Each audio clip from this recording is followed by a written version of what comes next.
В России создана надежная инфраструктура связи, которая принадлежит российским операторам мобильной и стационарной связи.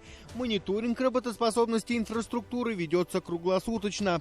В настоящее время в стране могут быть недоступны отдельные иностранные сервисы, но на работу сети внутри страны это не повлияет. Интернет и мобильная связь в России отключены не будут. Центробанк и правительство России запускают антикризисные программы льготного кредитования для малых и средних предприятий. Бизнес сможет взять оборотные кредиты до 1 года и инвестиционные до 3 лет, до 30 декабря 2022 года. Для инвесторов в туриндустрию Башкортостана обнулят НДС на 5 лет. Мера касается тех инвесторов, которые строят, предоставляют в аренду и управление туробъекты в Башкортостане. Это позволит поддержать гостинично-туристическую отрасль и создать условия для ускоренного развития.